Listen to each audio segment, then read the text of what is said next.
Eugene Mulvihill's Action Park was a hugely popular and much-loved New Jersey attraction, remembered fondly for its experimental and thrilling rides, but also I haven't seen anything too... for ending... Oh my goodness, that is absolutely insane. in bankruptcy, scandal, and tragedy. A lot of people got hurt over there. As you can see, it was like extreme sports. They nicknamed it Traction Park. A slight alteration of its official slogan sums it up quite well. Action Park, where you're the center of the accident. In today's video, we're going to dive into the strange world of America's deadliest amusement park. Well, not no more. On the 26th of May 1978, businessman Eugene Mulvihill stood admiring Yo, mother with the 5, thank you. He hoped would transform his business forever. Gene, as he was known, owned a company called Great American Recreation, which crucially operated a ski resort in the Vernon Valley and Great This Gulf is unbelievable. What you mean, CaseOh past life? This is like what happened in game like 40 years ago or whatever. Areas of Vernon Township, New Jersey. Gene I'm really too wanted easy to with address the an 10 inevitable again. Thank you. I'm difficulty too of easy running a ski again. resort business. During the summer off-season, when the snow has long disappeared, your resort turns into little more than a regular grass hill, and as the snow goes, so does a significant majority of your business. Ski resorts had for some time been experimenting with opening summer attractions to make the land bring in revenue during this off-season, and Gene wanted to do the same. Following the example of other resorts, in 1976 he installed a 2,700-foot alpine slide down one of the steeper trails, and by 1978 added 2 water slides and a go-kart track. The result was a collection of attractions that became known as Vernon Valley Summer Park, which would open that May. This made it one of the first water parks in America, and over the following 2 decades would grow to 75 separate rides under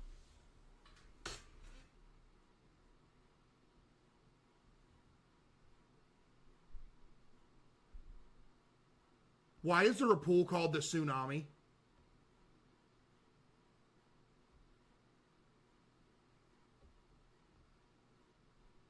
Oh my goodness, this is insane. Yo, this is actually insane. This is the real layout, huh? Is this place still open? its rebranded name Action Park. But as well as its massive size, Action Park was unique in one very particular way. As his son Andy Mulvihill put it, Gene didn't want to do the same old shit, where you just get strapped into something or it twirls around. He wanted to take the idea of skiing, which is exhilarating because you control the action, and transfer it into an amusement park. There's inherent risk in that, but that's what made it fun. Oh my This simple goodness. philosophy of putting the guest in control made the park hugely successful, but would also become its biggest controversy. Action Park's first ride was coincidentally one of its all-time most dangerous. The 2,700-foot sledding track was constructed out of a mixture of concrete, fiberglass, and asbestos. Patrons would Asbestos! slide down the winding track on a small sled using only a handbrake to slow their descent. Injuries were atrociously frequent as patrons were sent down without much prior warning of the high likelihood their sled could jump the tracks on tight corners if they failed to apply the required amount of braking or lean to distribute their weight properly. Owing to poor maintenance practices, the sled's braking system would really only offer 2 settings: extremely slow and a speed described by a former employee as death awaits. The result was patrons usually wearing only bathing suits and most definitely without any helmets or protection. This has to be a joke. They literally, the employee said the speed was called death awaits, and this is a real park. I'm taking that name. That's a great name. I'm using that on one of the slides. Thrown off Hey, their the green sled, slide. Hey, the green death abrasions. loop is forever now. We're straight up stealing this name. Death awaits.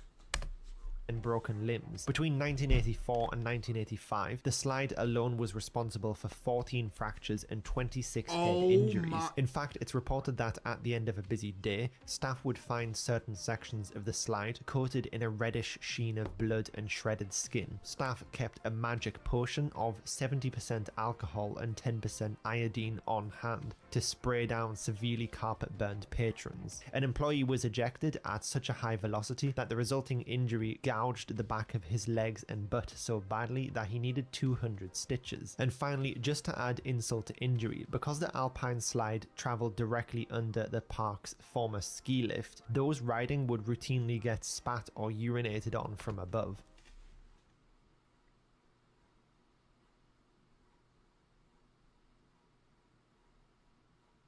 This place makes the Goob Lagoon look like a daycare.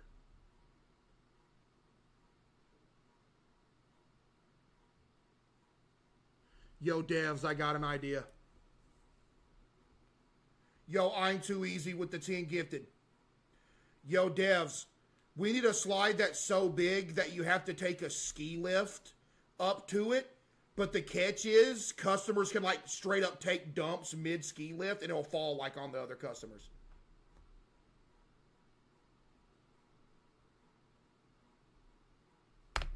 The slide was located at the Alpine Centre, one of the three main sections of Action Park, the other two being Motor World and Water World, which housed the vast majority of the park's rides. The nearby skateboard park was closed after only a single season due to inadequate build quality. The skating bowls were separated from each other by pavement, which in many cases did not match the height of the bowl edge, meaning boards would get stuck on the lip. A former employee commented it was responsible for so many injuries that we covered it up with dirt and pretended it never happened.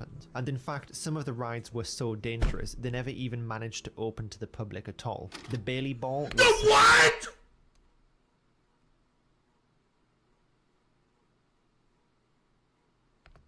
Action. Essentially a large steel sphere with industrial roller that wheels. That looks like a dive bell for an underwater welding mission 3,000 feet into the Pacific Ocean. What is this? All around the outside, creating what can only be described as a replica World War II era anti-submarine mine. Yo, that's actually, y'all ever play them games growing up? They got them big old mines in the water. That's exactly what that looks like. Can only be described as a replica World War II era anti-submarine mine. The idea was a human rider would be secured inside and rolled downhill on a PVC pipe track. However, when the state inspector arrived to see the ball in action, the summer heat had expanded the piping, causing the ball, with a man inside it, to fly off the tracks, rolling down the steep slope uncontrolled and travelling straight through the parking lot across Route 94 and finally coming to rest in a swamp. It said that the inspector watched silently as the ball came to a rest before promptly leaving without saying a word. Management abandoned this masterpiece.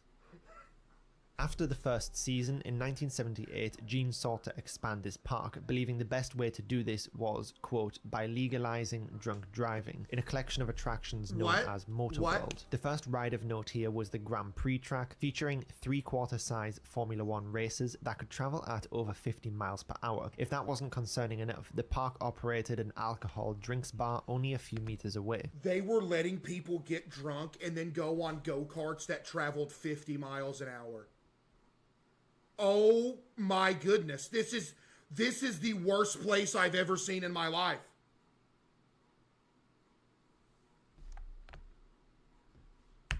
Drunk and often alcohol drinks bar only a few meters away. Patrons would ride these races drunk and often underage using a fake driver's license. One employee actually broke into the park in the middle of the night, stole a Lola Racer and disabled its inbuilt speed limiter before taking it for a joyride down Route 94. Police reportedly pursued the employee at over 90 miles per hour for several miles. Who was working here? Similar to the Lola Racers were the super go-karts. Drivers were not required to present a license here, which would not be so concerning burning were it not for the fact that the inbuilt speed limiter could be disabled by wedging in a tennis ball, enabling patrons to fly around at speeds reaching 50 miles an hour. A particularly unique injury that would occur here is that because the carts ran on petrol engines, the fume inhalations would regularly make patrons sick, and sometimes the gas caps would fly off the carts as people drove along, splashing out the liquid fuel and hitting drivers further behind in a kind of Mario Kart style attack. The super speedboats suffered a very similar issue. A tamer attraction nearby called bumper boats took the idea of hitting cars into each other and then put that on water. The problem was not with the bumper boats ride itself, more that patrons would treat the faster This cannot be real. That's what I'm.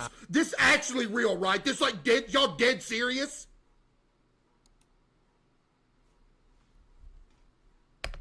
as bumper boats, smashing the flimsy boats into each other at excessive speeds. Anyone too tall would have to dangle their legs over the side, and you can imagine just how regularly this caused lower extremity fractures. The engine fumes also coated the lake water in a kind of oily sheen, burning and irritating guests unlucky enough to fall into the water after a high-speed collision. Petrol-induced delirium was the reward for anyone who managed to stay. So you just sit, if you don't die on the boat, you get high from the fumes of the gas hitting you in the face.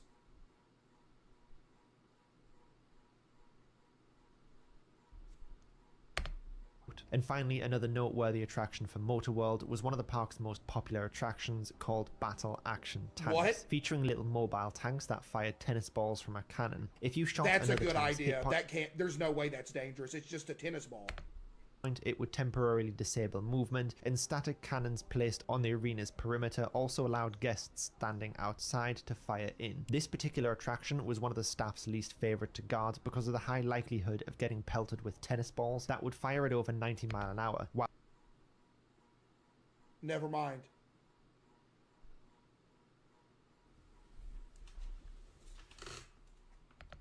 While trying to perform maintenance in the area. But finally, the most loved and most infamous section of rides were gathered into an area known as Waterworld. Undoubtedly the most dangerous, these were the rides that would ultimately lead to the tragic downfall of Action Park. Probably the single most What do you mean a tragic downfall? This place needed to be shut down. Oh my goodness, look at this! Look how unstable that platform looks. It looks like it's leaning over about to fall. There's like 80 people up here.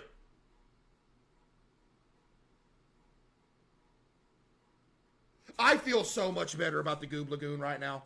I don't know if y'all feel the same way. I feel so much better about the Goob Lagoon right now. Oh my goodness. Y'all can't say nothing about the Goob Lagoon no more.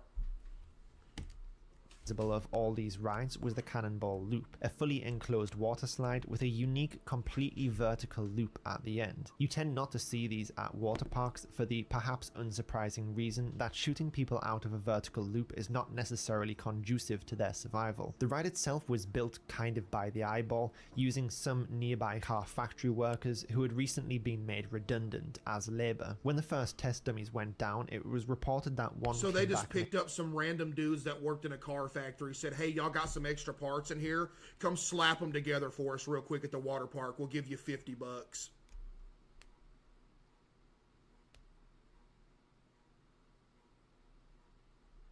Unbelievable.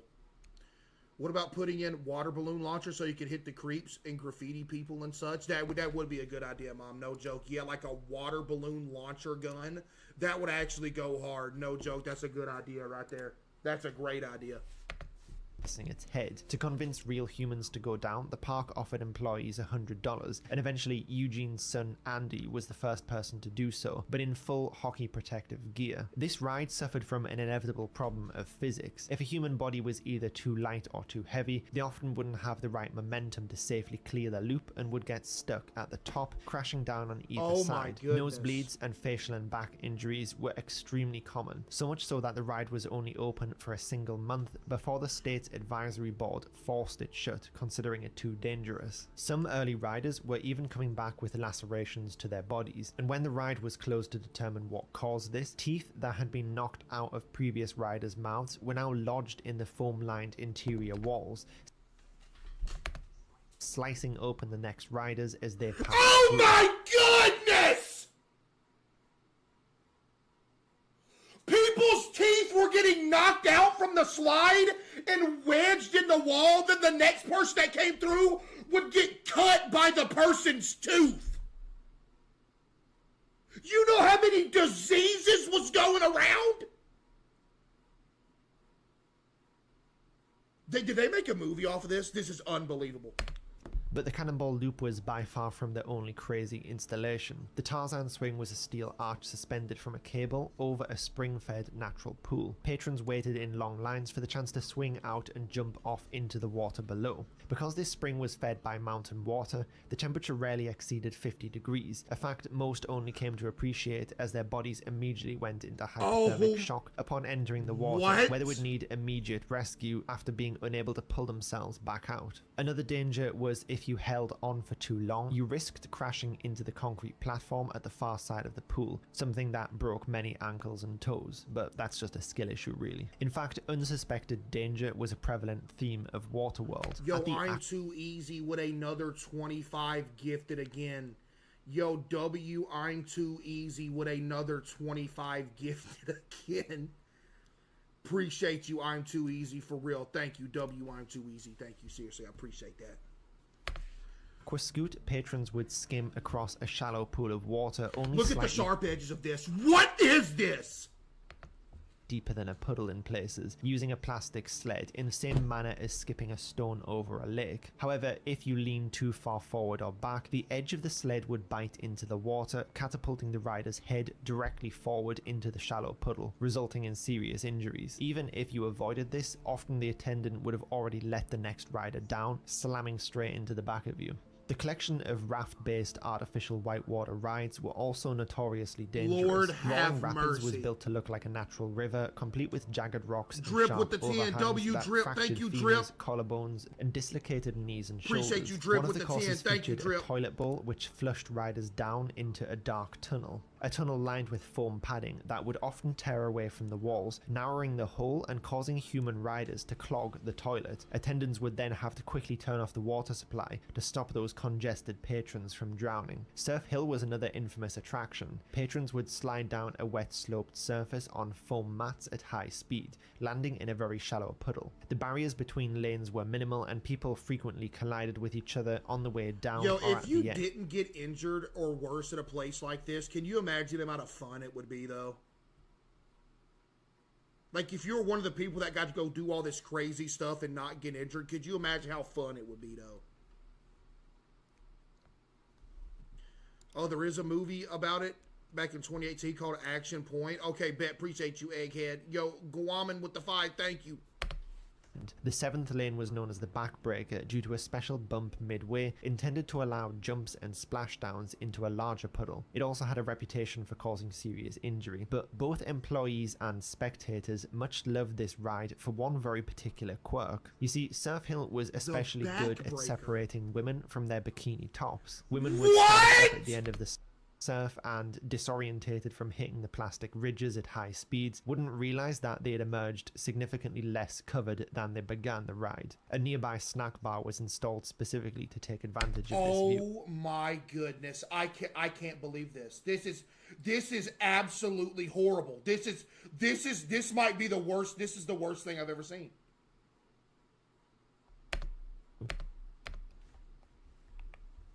However, a single ride stood out from all the others, a ride so deadly it quickly became known by employees as the Grave Pool. The tidal wave pool opened The employees are naming these places the Grave Pool, the Backbreaker, Death Awaits.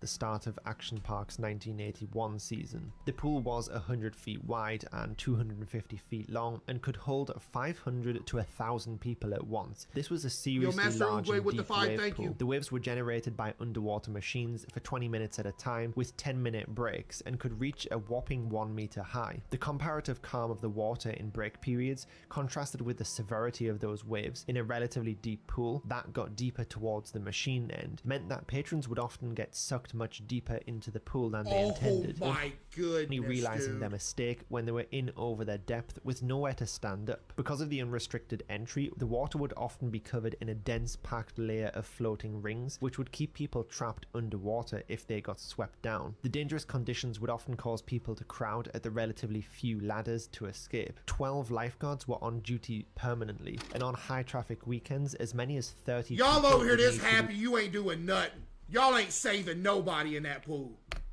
rescued from drowning. For comparison, a regular pool lifeguard will usually make 0 or a single rescue per year. In fact, when a consultant lifeguard arrived to make recommendations to improve safety, he was so overwhelmed by the severity of the conditions, he simply disappeared and never returned. Oh my goodness!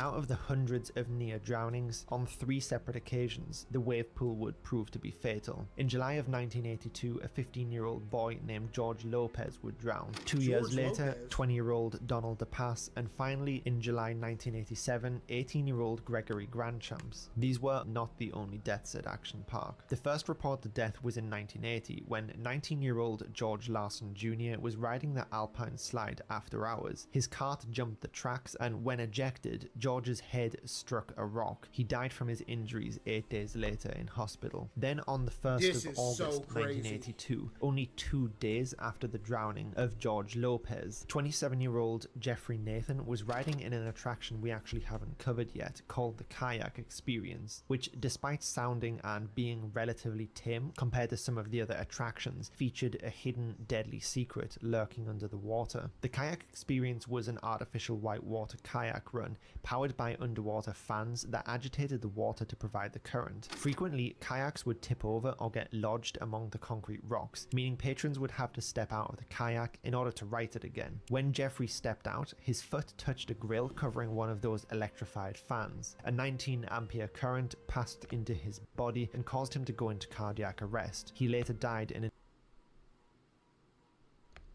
nearby hospital. And finally, sometime during 1984, a man died after suffering cardiac arrest, allegedly caused by the shock of cold water in the pool beneath the Tarzan swing. The water that day was believed to be around 50 degrees. So at this point, let's go a little deeper into how and why Action Park was so dangerous. Oh, we know why.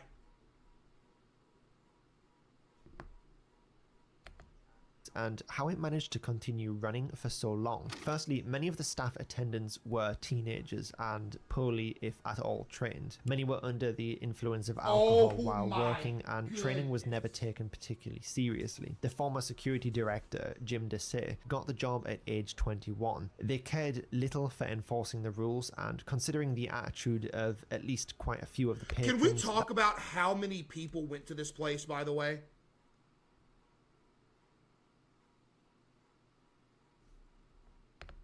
That's not entirely surprising. Sometimes physical altercations occurred between visitors or each other and staff. There was often physical disparity in favor of the patrons, and the teenage attendants didn't feel they had the power to discipline adult guests and would struggle to enforce the rules. This was definitely exacerbated by the availability... They got a skydive! This place had everything!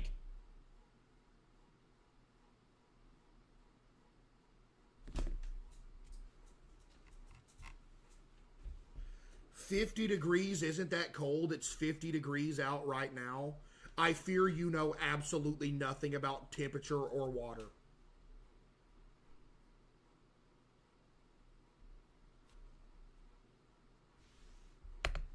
Prevalence of alcohol on site. Beer was... You go jump into a 50-degree pool and tell me if it's warm, buddy.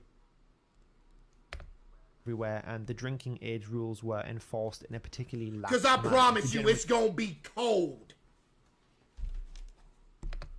Short distance between many of these kiosks and the rides, involving operating motor vehicles with no safety equipment in a bathing suit, really set people up for a rough time. It's fair to say that because Action Park was closer and slightly cheaper than the neighboring Six Flags Great Adventure Park, many of the patrons were from lower income communities who had less opportunity to learn how to swim. That's why so many people came, because it was cheaper.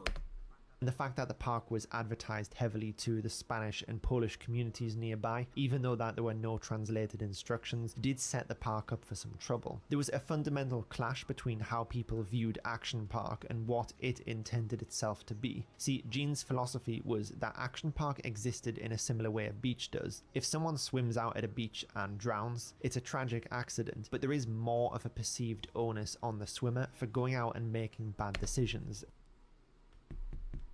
That's what I say at Goob Lagoon a lot.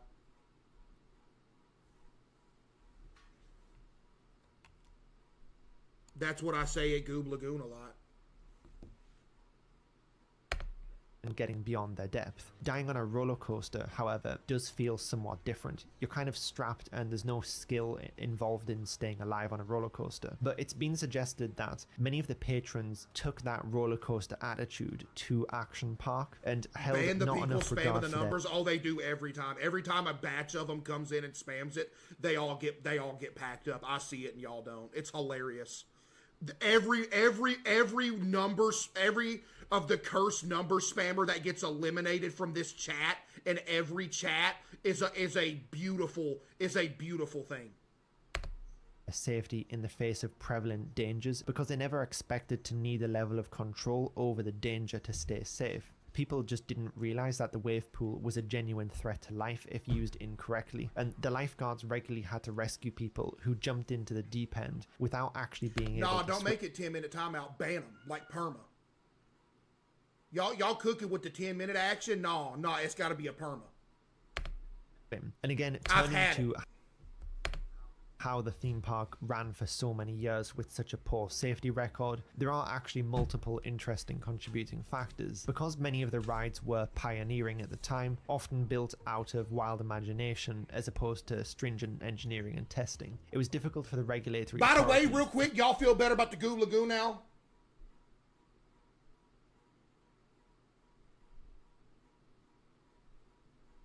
The fact that so many people are still saying no was unreal. Goob Lagoon's safety isn't even comparable to this.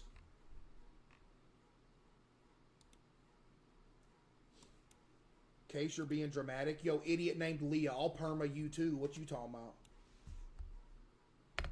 Control Action Park's rides. Especially in the early days, if a person survived a test run and nothing visually was falling apart, Wasn't calling that you was an idiot, by considered the way. adequately safe. The It's actual probably not a username is huge leap idiot to named also Leah. say that a special relationship existed between Action Park and the state, as the park was only ever fined once in its operating history. In fact, there's a humorous anecdote that when the local government complained about the high demand for ambulances generated by Action Park, Gene simply bought the local hospital a new fleet of vehicles. Accident and injury reporting was often not done correctly or at all, and in cases where a claimant sought liability Unreal. for injury, the park's legal attack dog attorney would viciously fight tooth and nail. It's like In I'm almost completely reliving this. This is unreal. fact, it became difficult for victims to hire legal representation from the local lawyers purely because they all knew just how hard Action Park would fight every single claim through I the can't trial. believe This is quite this. unusual for a business, but this is where we get to the downfall of Action Park. Action Park wasn't forced closed, it actually went bankrupt. GAR simply couldn't contend with paying for everyone who got injured there. As one litigant alleged in the early 1990s, there were over 2,400 active or past litigants who were seeking compensation against GAR. It turned out that the reason Action Park fought so hard to avoid paying was simply because they had no insurance. It's surprisingly What? expensive to insure for rides that have a tendency to maim and kill, so Gene came up with a pretty ingenious solution. He just set up his own fake insurance company called London and World and insured Action Park for nominal cost. No He then did shot! something really crafty and underwrote his fake insurance company with an actual real firm called Dover Insurance, saying to anyone who asked that they would cover any gaps in his own coverage. Dover, and nobody else, realised that this meant they'd be covering literally any payouts. It was a clever workaround that avoided Gene needing to pay any premiums while still technically operating with some coverage. Not surprisingly, the government were not happy to find this out, but Gene did make the argument he paid out of his own pocket whenever someone got injured. And by February 1996, the constant legal attacks culminated with the creditors who had taken on their $14 million debt petitioning the company to force it into bankruptcy. And a year later, in 1997, they announced the cessation of all operations. What followed was, in short, a changing of hands between multiple owners, modifications, closures, to produce a much tamer version of the original action park. Many of the ride's most dangerous attractions were either removed completely, buried, or made significantly tamer. The action park that ran for 2 decades was no more. A huge reason why Action Park continued for so long was simply because it was loved by a great many people. In fact, the park often made the argument that although a lot of people were injured and, well, killed sometimes, they did serve millions and millions of customers every year who had a great experience. I cannot believe how similar this is. Gene's fundamental ethos was to put people in control of their action, and this unique experiment created great memories for a lot of people. The bumps and injuries were often considered a source of pride and proof that you had survived Action Park. But thanks to Woke, children these days pretty much will never get the chance to experience the sheer joy of entering cardiac arrest halfway down an artificial water chute composed entirely of rebar concrete and exposed wiring. And I think that's a great shame. Action Park is a unique relic of a long-gone pre-health and safety era of history that could never realistically be replicated today. If you enjoyed this video and want to dive in... Wait, what did he say? Wait, repeat that again? Action Park is a unique relic of a long-gone pre-health and safety era of history that could never realistically be replicated today. Who gonna tell him? Somebody just said it came back.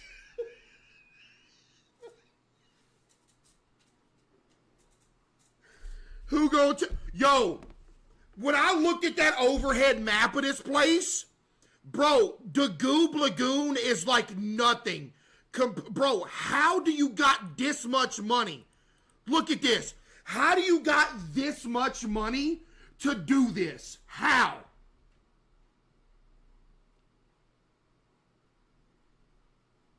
Dude, the size of it, you know what we got at the Goob Lagoon? This us right here. This all we got.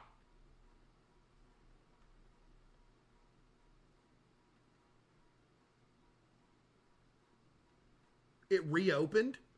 Wait, is this place still open, but it's different?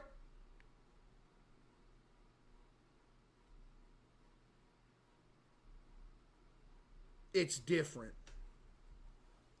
That's actually hilarious that he said it could not be replicated.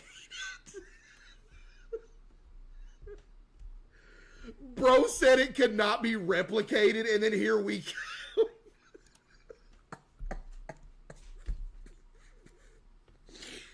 Hey, what was this? This from a year ago. That was a good, W video. That was a good documentary right there. I'm not going to lie.